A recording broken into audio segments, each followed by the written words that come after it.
Focus on B, the single-part video series where I take a look at a game that I don't think would really be great for a Let's Play, but it still has a lot of qualities that I think are worth addressing.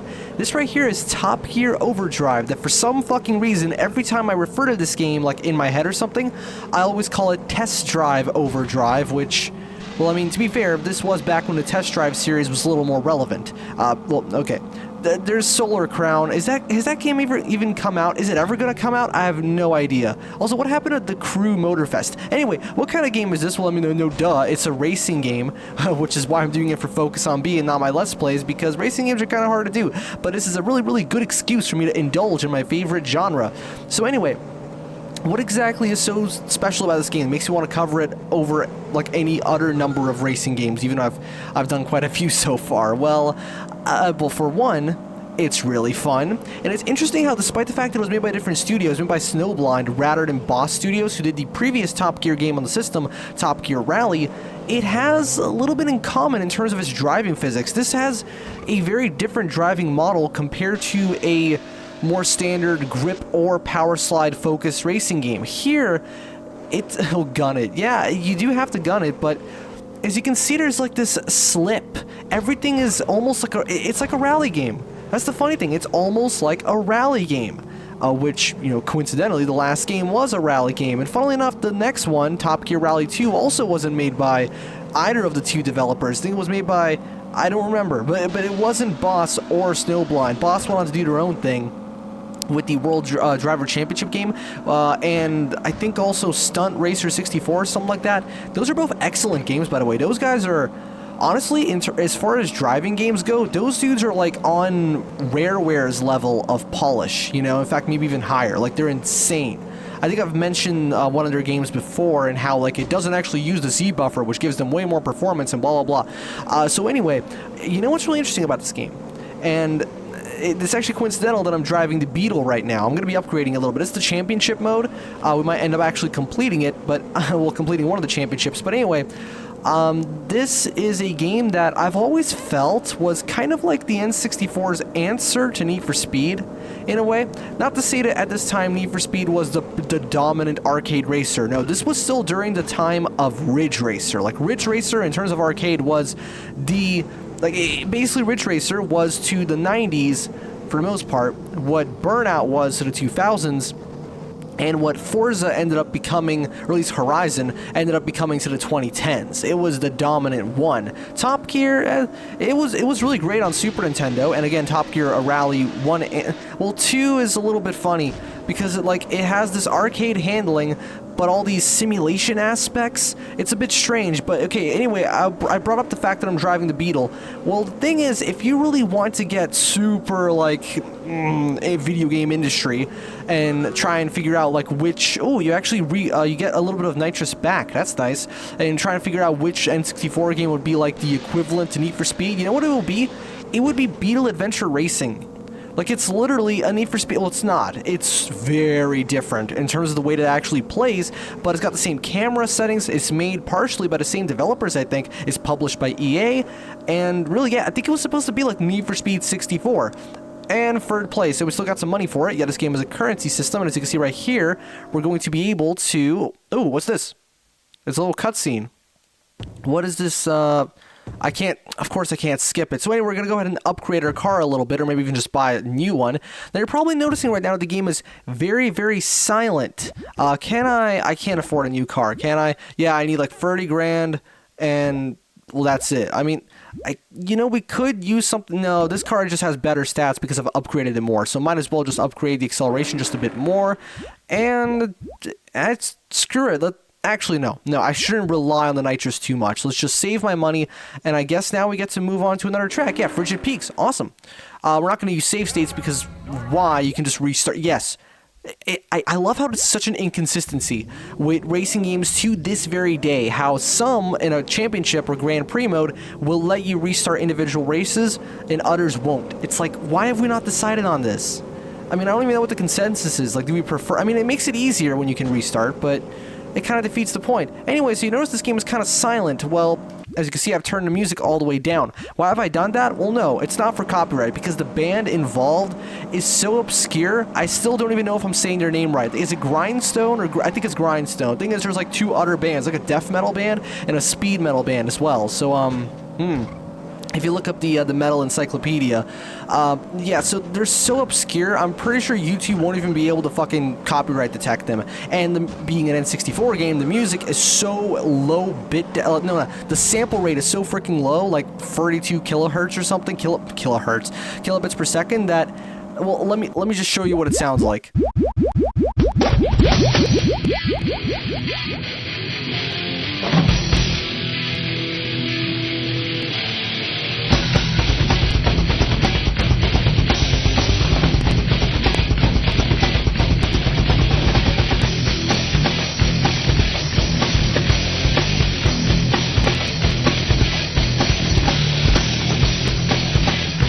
Okay, that's enough of that. That is actually pretty heavy, though. Honestly, I fucking love their sound. It's great. It's like this interesting combination of... So, like, it's got these trying kind of hard to sound like... okay, so you have these lead James Hetfield-esque vocals, but also, like, you have these background vocals that are very Jonathan Davis, like, kind of corny. You know? It's so weird. It's you know, late 90s alternative. Well, it's just straight up metal, but not really new metal. It's just kind of... I don't fucking know what kind of metal to even describe it as, but it's actually a really cool sound. Oh, fuck, I've exploded. But it's actually a really cool sound. No, the reason why I've turned it off is just because there's lyrics, so when I'm talking and talking over song lyrics, not to mention I will not be able to resist to sing along, because even though I don't really know the lyrics that well, their vocal melodies are so damn predictable that I can just kind of pretend to sing along the whole time, and I'll be kind of dead on anyway, because it's like you just have such predictable fucking do do do do do do. Well, actually, they don't do that. They don't do the whole modal mixture minor major thing that every band from that time was doing. Linkin Park. Well, this was before Linkin Park, to be fair, but still, like, every band at this point did that. You know, actually, no, Korn did that as well. Not feel my face. You know, it's essentially like, hey guys, we've heard of Phrygian dominant, except we're just going to use it in regular minor anyway, which actually is very common in Japanese music. You know, I've always noticed that nu metal has this really interesting, like, nu metal is probably like the most culturally diverse kind of metal, because it has like hip-hop elements, you know, urban culture, but it also has a lot of Asian elements, and a lot of DJing stuff and synths. And obviously has the typical American riffage. It's the most inclusive, like the most culturally inclusive metal genre. You know what I mean? It's just like everyone gets a little bit in there. Like, got a little bit of funk in there. For fuck's sake.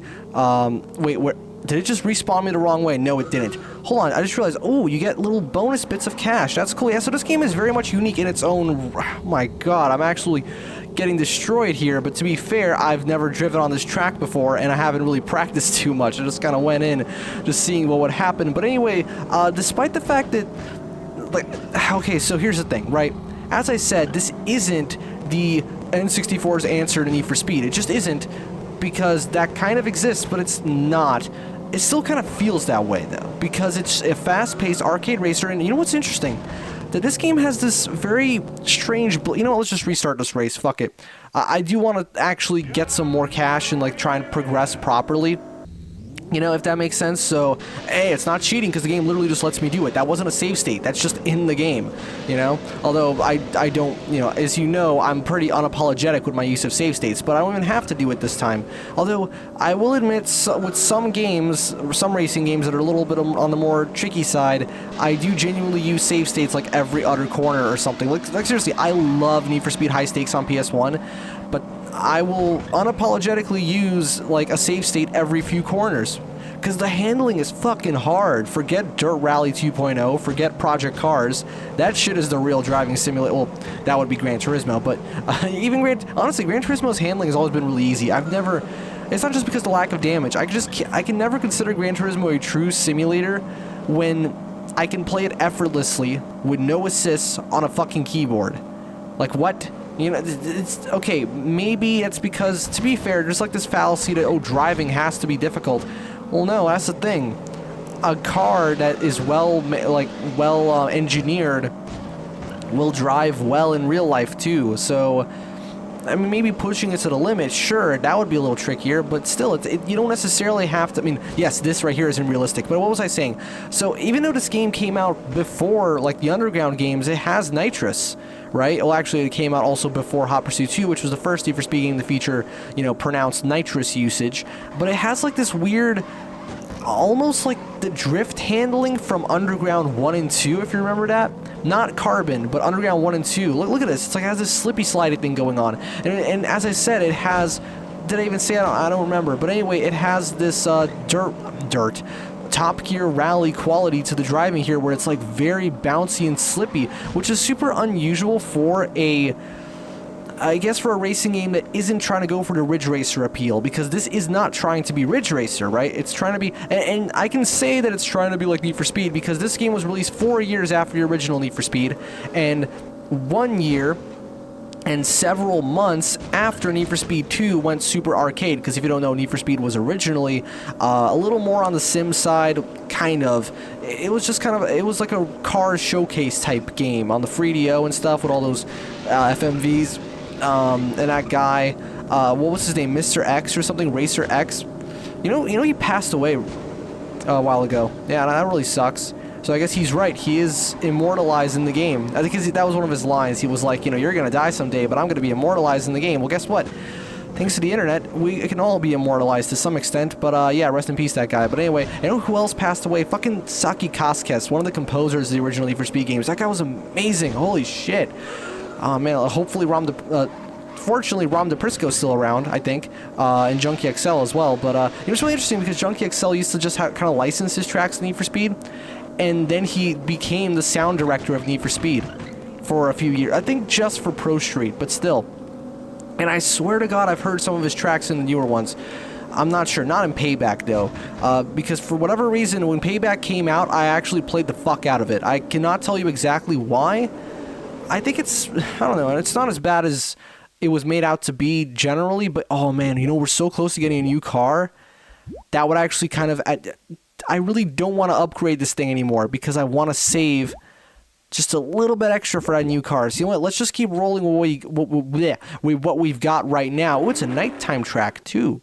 Yeah, what time? Let's go. We've got 12 minutes in, or that means we have about 8 minutes left on the clock because, you know, I want to keep these videos around. Ooh, look at that lighting. Look at those reflections. That's fucking nice. You know what? This kind of... It's probably because I'm using the Beetle, but I'm getting like these slight Midtown Madness vibes because of the way the reflections work. And I'm realizing something. Midtown Madness is a really odd game because... in one way, it was kind of a pioneer because it was a very early open world, proper big open area racing game. And that felt good, you know, that felt clean. Well, yeah, clean, I guess, in terms of presentation. The driving was kind of jittery and weird, but it did have, it felt like a properly developed world because, believe it or not, the open world driving game can date as far back as, I believe, 1989. Or am I wrong about that? Or 1990, very early in the 90s, right? We had, let's see, what was like I know Test Drive Free was well, it was open world. Yeah, you had races, but you could just drive around wherever the fuck you want. And it was also this game called, I believe, Vet. Or was it Corvette? No, Corvette was a different game that came out later. No, it was just a Vet. And, like, TTE at the end, right? For a Corvette. And wow, that game, it may kind of look and run and sound like complete dog shit nowadays, but you gotta understand when it came out. And it has like this big open area, this open world. You could barely tell what's going on. It even has a third-person camera. You know, I actually wanted to bring that up. So you notice how, like, in this sort of era of racing games, there would always be the ones that would default to first person, others to default to third person. Well, notice how this one defaults to third person. You know, and I would have kept it first person too, because yes, third person looks better for a video, but I feel like I'd rather more accurately represent how the game would be played by someone actually playing the game. Even though I can't deny, whenever I watch a playthrough, on the rare occasion I watch a playthrough of a racing game, because I'd rather just be playing one, to be fair, I do tend to just kind of roll my eyes when they're using the first person camera. Because I get it, it is better in most instances, depending on the game. Believe it or not, it's also really good for Ridge Racer. I mean, Ridge Racer basically is only playable that way. Look at these little cash bonuses are picking up. Nice. But yeah, and I think the main reason why, apart from just the driving style itself, a lot of games from this era would default to the first-person camera, mainly because the systems weren't powerful enough to run it. On PC, they would often default to third-person, but for example, like the Need for Speed games even, on PS1, I think the first one on FreeDO defaulted to third-person. I'm not sure, though. It would make more sense for it to default to first-person, though, because it has those really detailed interiors. This game doesn't, but still, like Need for Speed 2, it defaults to first-person on PS1. Hey, we got this thing. Do I really want to drive this? I mean, objectively speaking, well, actually, it does have a higher top speed, and it's a little bit tempting. You know what? Fuck it, let's get that visual variety in the video going, right? And then we can upgrade to top speed anyway. There we go, we got some more cash. Let's just max out the top speed, honestly, just as much as we can, and then put a little bit more in handling, possibly. There you go, and go ahead and use this from now on. This, well, actually, I can't tell, are the cars in this game licensed or not? Because, like, that's obviously a Beetle I was driving. One of the cars is obviously a it was Mitsubishi, a Mitsubishi Eclipse. This looks like a Land Rover, I think? I'm not entirely sure. Like, Range Rovers are the newer ones, right? Land Rovers are the ones that look kind of bulky like this. Man, I haven't watched the actual Top Gear show in a very long time. I always found it really interesting how Top Gear existed, you know, and actually existed alongside the TV show, because believe it or not, I'm sure most people who are fans of it already know this, but Top Gear existed for long before Clarkson and Hammond and, you know, and May came in and revolutionized the show. It actually used to be a much more conventional conventional car show. I think Clarkson had his own separate car show before he joined Top Gear, but yeah, in fact, May actually came in, I think, in season 2.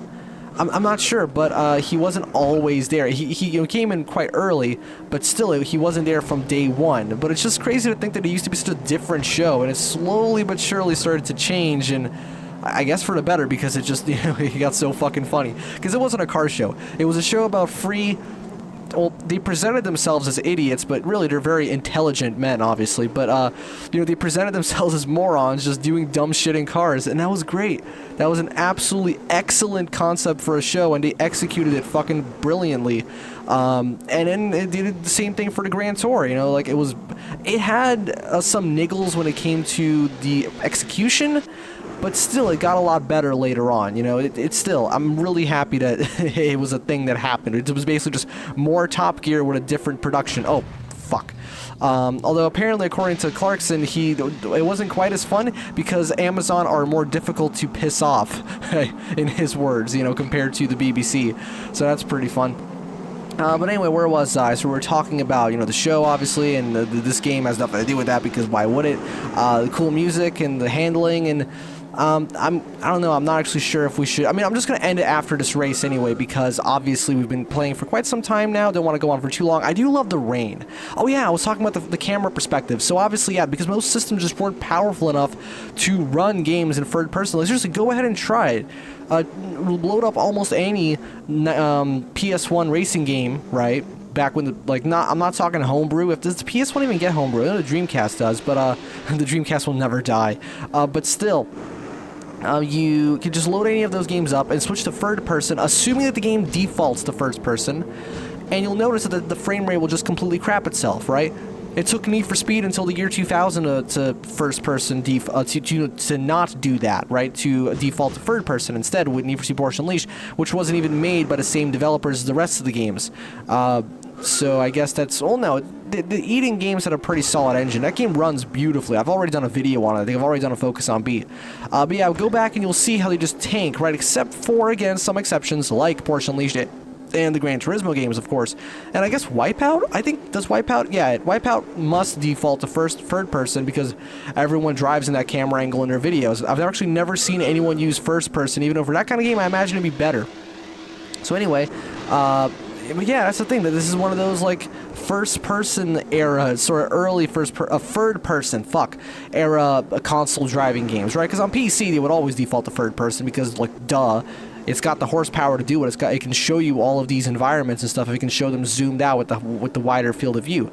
but you can't do that so easily on console. And there you go, we got ourselves 8th place, which I don't even know how I could have done it. I felt like I was driving okay, to be honest, but fortunately, interestingly enough, the game doesn't seem to penalize you too harshly. But anyway, that's pretty much all I've got to say about Top Gear. God, I didn't get any fucking money from that. That's pretty much all I've got for Top Gear Overdrive. This game is really freaking fun. I'm probably going to end up going back to Need for Speed High Stakes because duh, but it's a really great arcade fix. You know, it's a late 1998 entry and it shows because it looks really nice. It really does allow the N64 to shine graphically because it was very good at doing these kind of games. So anyway, this has been Focus on B, the single part video series where I take a look at a game much like this where it wouldn't be great for a Let's Play in my opinion, but it's definitely got a lot of things about it that I like to talk about. And I'm going to see you guys next time in another episode of Focus on B.